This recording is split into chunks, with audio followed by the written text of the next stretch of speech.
your generation and my generation. Oh, I got two of them. I understand the difference between today's kids. They're way different. You're right about that. These kids talk back.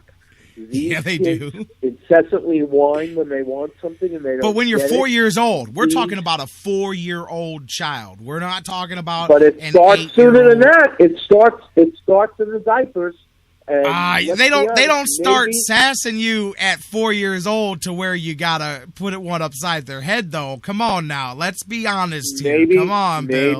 Maybe if Mama is doing more of the child rearing than Dad is, and Mama is letting the child get away with anything he wants, and then Dad is with the kid because he's not working at the moment, and the kid tries to pull the same thing on Dad that he does on Mom. No, Jerry, I've seen it. You're talking to a guy who was a teacher for 26 years. Okay, Bill, I understand. I've seen a kid sit in my office and curse his mother out across my desk. And I understand at that point, all of that, I told him, go in the bathroom and wash your face, and come back out here, ready to sit down and talk like an adult. And don't you speak to your parent that way in my presence ever again. And I do understand but I think back to what, both of my sons when they were 4, and all you had to do was say, do I got to get up? Like 3, 2, before you got to 1, he was on the ball, man, doing his thing. You didn't even really, I mean, how hard do you discipline a 4-year-old anyway, So, there's that aspect of it. I agree with you about kids being bad, and you've got to be able to discipline them. That is not what I'm saying. But again, I do believe the difference comes in when you go too far, when you draw blood. I mean, for all of these people going, you should be allowed to discipline your kid all you want. I would like for you to explain to me what a 7 or 8-year-old child has to do for you to draw blood 10, 12, 14 times on them at the same time. That's too far is what I'm saying. But I agree that you should be able to discipline your child. Hey, I'll tell you right now, not only do I have a paddle, I said this yesterday and John was like, hey, you might get in trouble. I'm like, hey, I got a paddle and my kids know exactly where it is.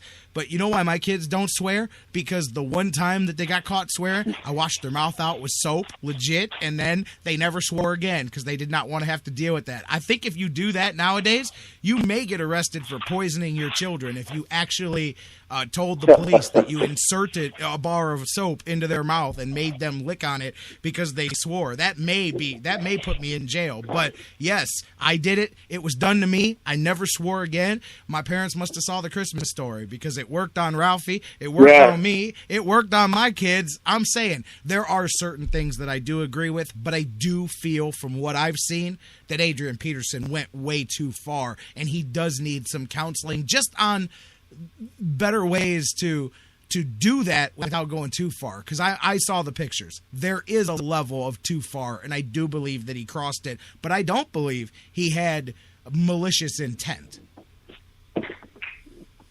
All right, I'm not gonna disagree with that. Okay, we'll I think we should leave it there, and we should be talking more about what the impact is, for the rest of the people around Peterson, because we can only, our expertise is what goes on the field, not, and what goes on off the field professionally, not what they do in their personal lives. Well, so I'll give that one to you.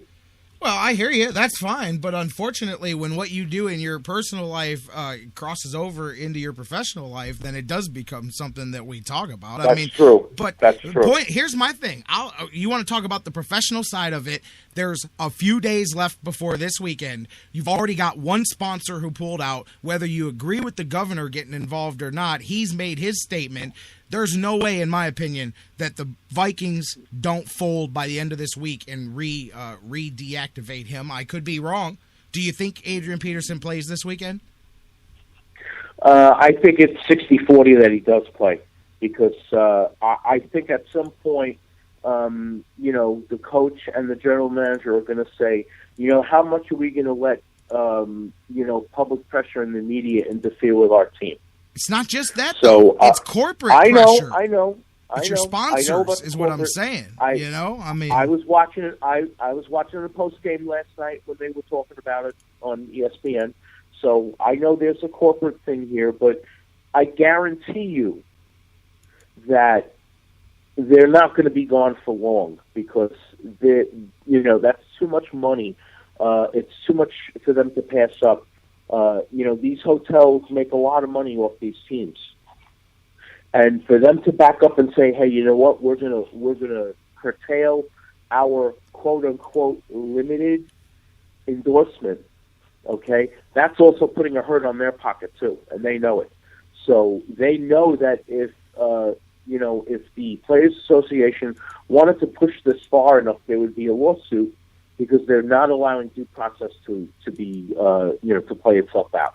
Well, we'll have to see, but I there's a difference. I don't expect teams to fold to public pressure, but when money is on the line, I think that speaks volumes. The NBA got a whole lot more active when sponsors started pulling their sponsorships from the Clippers than they did when the first wave of things came out. All of a sudden, very quickly, this guy had to go and had to go now. He still had to go, but he had to go a little bit faster when he started messing with our money. And I was joking with somebody last night. I said, I half expected to see them pulling the banner down as dude was talking yesterday because he's standing in front of it. And I'm going, wow, these Radisson people cannot be happy that he's fumbling around trying to explain why they're playing this guy and people aren't happy about it, and they're doing it with the word Radisson a million times behind him. Everywhere you look, you see Radisson. They obviously weren't happy with that. It'll be interesting to see, but I do think there's a difference between corporate pressure and public pressure. We'll see, man.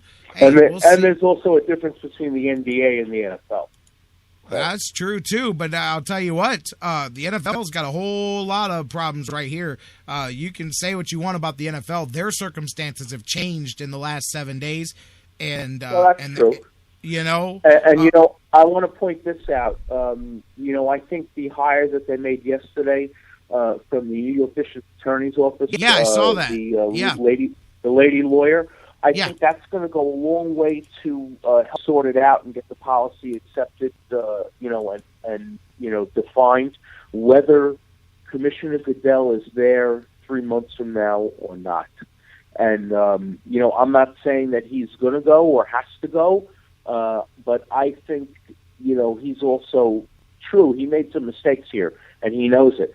But he's taken a beating, and the question is the beating, because he could just say, you know what?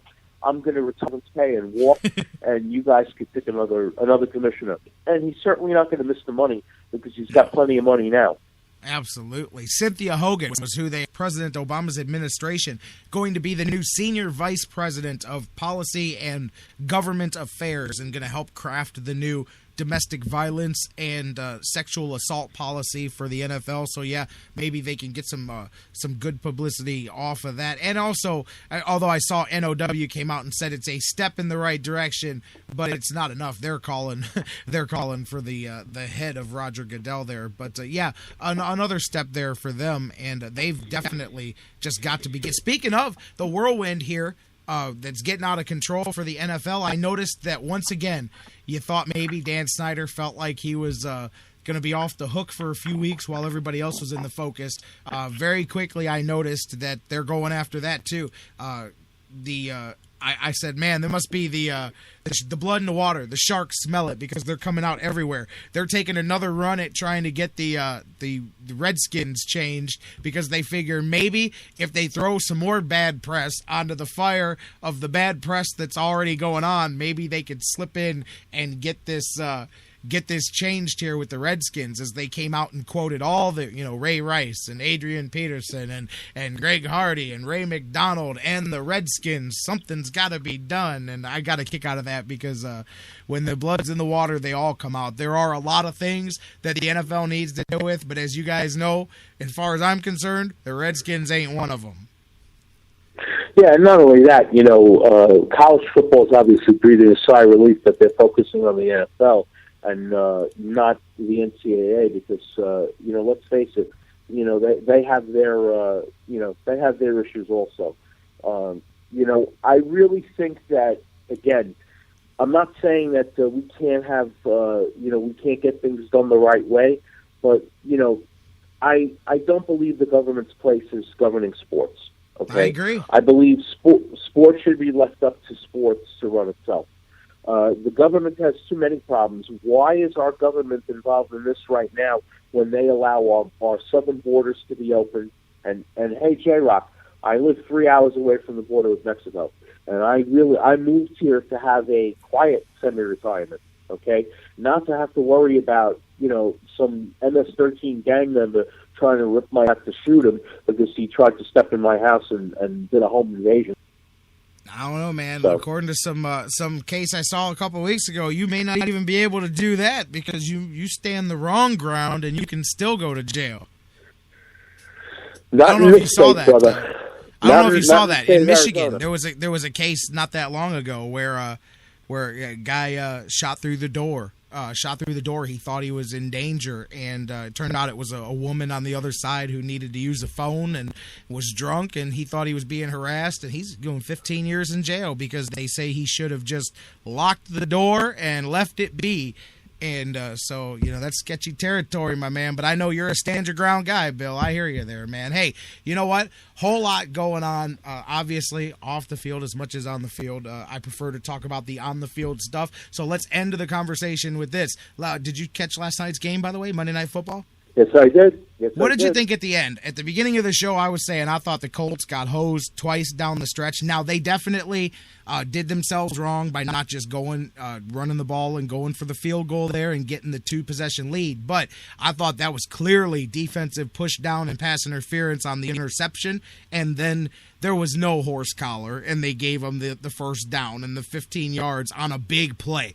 The Colts were stepping up and shutting this thing down, and boom, those 2 plays changed the end of the game as far as I'm concerned.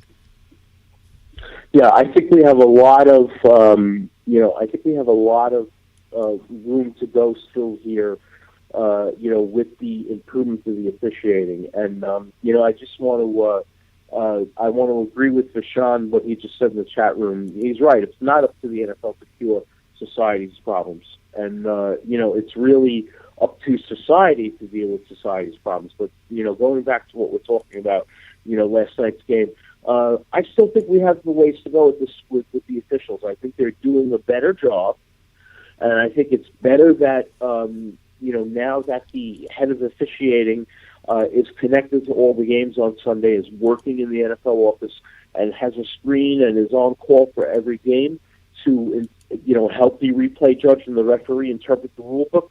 But I think we're still working the bugs out of this. And let me tell you, though, that system has been working in FCS college football for over 20 years. Because when I was still covering Division I AA ball, there was a senior supervisor of officials in every press box. And I got to know a bunch of them very, very well. And they were always joining on the spot with pointing out a rule to anybody around them that needed a rule clarification. And on a bunch of occasions, I sat next to one guy, and he said, "Well, here's a copy of the rule book that I brought just for you.